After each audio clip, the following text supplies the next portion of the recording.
Hello viewers, ମୁଁ doctor ସୁଧା ଆଜି ତୁମ ସମସ୍ତଙ୍କୁ ପୁଣି ଗୋଟେ ନୂଆ ଭିଡ଼ିଓକୁ ସ୍ୱାଗତ ଜଣାଉଛି।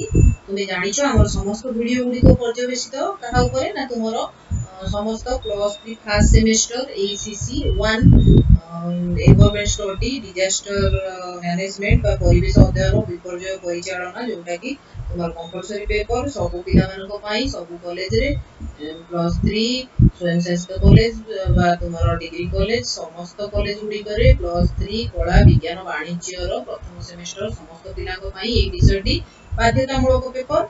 तेणु तुमे 80 मार्क रो यूनिवर्सिटी परीक्षा दवा सहित 20 मार्क रो इंटरनल परीक्षा दउछ नै कि। तेणु एई परीक्षा केतेक कॉलेज रे बा केतेक यूनिवर्सिटी रो अंडर रे थिबा कॉलेज गुडी करे सरी गलानी, आउ किछि यूनिवर्सिटी रो अंडर रे थिबा कॉलेज माना करे हेइनी को निकट रे हो बोली सुनतिली। तेणु मो चैनल की तुमर समस्त ACC 1 पेपर रे जहा जहा तुम सिलेबस रे अछि, सिलेबस रे जते भी यूनिट अछि सब जको यूनिट की कवर करिछि। तेणु तुमे चाहिले जदी प्रिपेयर करिया चाहूछ तेणु मो चैनल तारो नाम भी अति सहज ACC 1 environment science and disaster management and environment science honours किबा मो नारे भी तुम चैनल टाको पाई जिवो किबा ACC 1 EVS मारी के भी चैनल टाको पाई परिबो ना एनवायरनमेंट साइंस मारी के पाई परिबो किबा तमे ए जो वीडियो देखुछो तादे जदी चैनल टाको सब्सक्राइब कर देबो। सब्सक्राइब करला परे तमरो ऑटोमेटिकली तमे जतबळे चैनल रन करिवो बा देखतबळे तमरो YouTube टाको खोली के तमे चलेइबो जे कोनोसी तम स्क्रीन रे आपे आपे तम जो चैनल सब्सक्राइब करथिबो तार कोन कोन वीडियो अपलोड होउची बा कोन कोन हेइची सेगुडा को तुमको शो कर दिबो। तुम गोटे पर गोटे देखिया पई तुमको सहज हो। ओके, तेणु एई चैनल गोटिए मोर समस्त ए पई सॉल्यूशन प्रीवियस ईयर क्वेश्चन भी आदरे अछि, ओडिया मीडियम पिला मानको पई अछि, इंग्लिश मीडियम पिला मानको पई अछि, ता छडा किछि इंपोर्टेंट 1 मार्क क्वेश्चन भी अछि, 2 मार्क 3 मार्क 7 मार्क क्वेश्चन भी एथिले मु अपलोड करिछि। तेणु तुमको प्रिपरेशन पई सहज हो। ताले आज अधिक समय नष्ट न करी आलोचना को जिबा जोद्रे आज हम पढिबा ट्यूबरकुलोसिस बा टीबी ऊपर बा जखमा रोग ऊपर। तेणु आलोचना को जिबा पूर्व मु तुम समस्त को से गुटी कथा कहिबी। तेणु चैनल को सब्सक्राइब करबा सहित सांग मानको भितरे शेयर कर दियो, ता छडा वीडियो को लाइक करिया को जमा भी भूलिबनी प्लीज। ओके, ताले आसो देखिबा जखमा रोग विषय। आ तुमे वीडियो को आरंभ से शेष पर्यंत देखिले तुमे जानि परिबो जखमा रोग कोन बा ट्यूबरकुलोसिस आमे जा कहूची सेटा कोन, तार लक्षण कोन, तार कारण कोन, तापरे तुमरो रोगर संक्रमण केमिति हुए, ठीक अछि। तापरे जखमा रोगर चिकित्सा केमिति करा जेबो एवं ए चिकित्सा एवं एटा अति क्षुद्र वीडियो टे अल्प समय वीडियो 10 मिनिट भीतर सरी जीवो। तेणु स्किप न करी मूल शेष पर्यंत देखि के जखमा रोग विषय कांसेप्ट क्लियर करिया को अनुरोध। ओके, ताले आसो देखिबा ट्यूबरकुलोसिस कोन बा जखमा कोन। तेणु देखो पिला माने भारत सरकार को जनस्वास्थ्य विभाग पई जखमा हेउची एक चिंताजनक रोग। कारण कोन ना पृथ्वीर मोट जखमा रोगी को मध्य 1/3 केवल भारत रे वास करନ୍ତି। आम देश रे प्रति वर्ष प्राय 12 लाख जखमा रोगी चिन्हट होउछंती। जणे जखमा रोगी गोटिए वर्ष रे 10 रु 15 जण सुस्थ लोकन को संक्रमित करिथाय एवं देश रे प्रति वर्ष मलेरिया रोग जोगु मृत्युवरण करथुवा लोकंकर प्राय 21 गुण अधिक लोक जखमा रोग द्वारा मृत्युवरण करिथांती। बुझियला। तापर देखो पिला माने जखमा रोगर कारण कोन ना जखमा होची को सामाजिक रोग भाव रे विवेचना करा जाई थाए।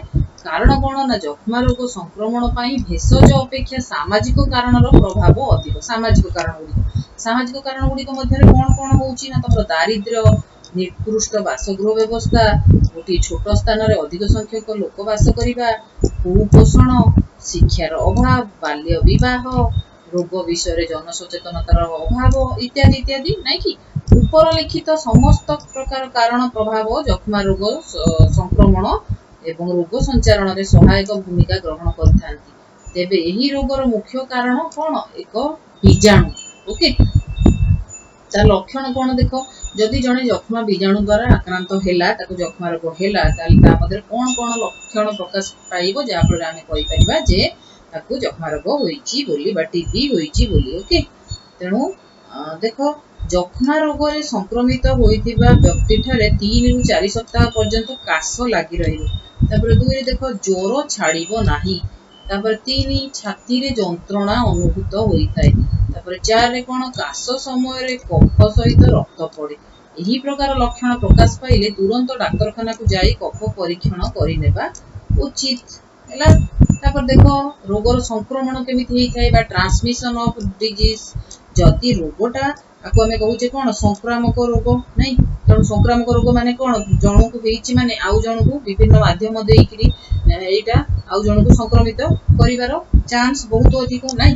तेणु देखो तुम कहली आ पछरे गोटे बीजाणु रही थाए रोल बा मुख्य भूमिका जनक पाखरु सुस्थ लोक को संक्रमित होबा पई।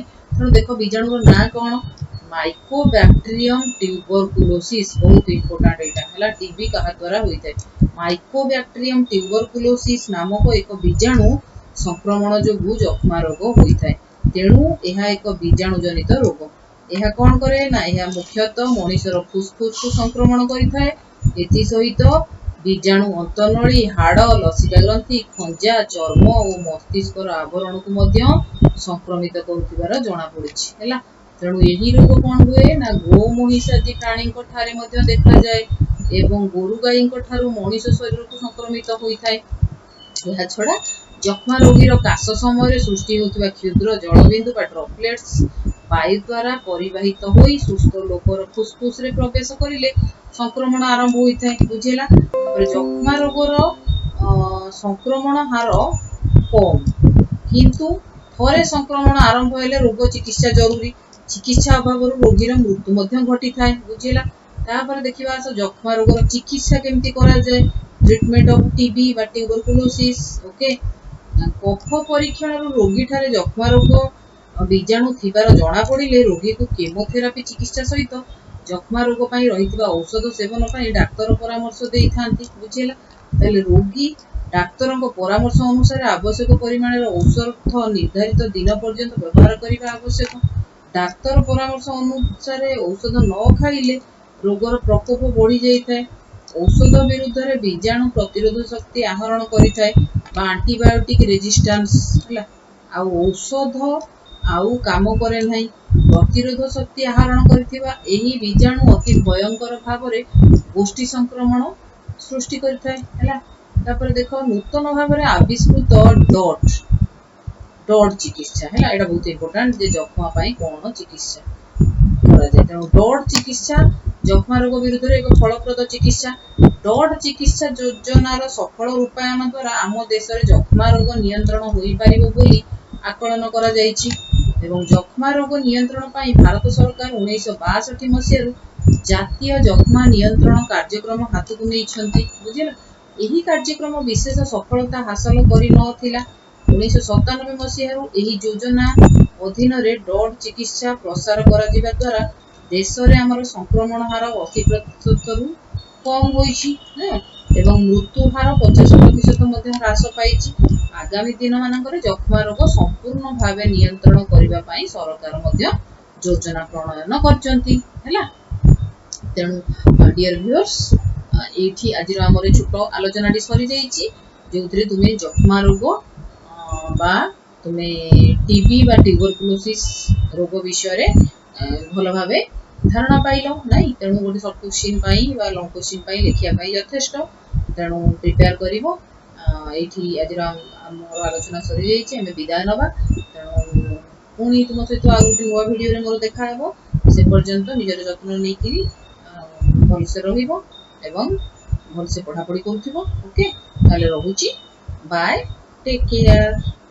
वीडियो को देखिथिबारु तुमको धन्यवाद एवं शेषर कहबी प्लीज सब्सक्राइब करिबो चैनल टी को जमे भूलिबोनी आ वीडियो टी को तो लाइक निश्चित ही करिवो बोली आशा आ संग मान मधुर शेयर मध्ये कर दबो ओके बाय।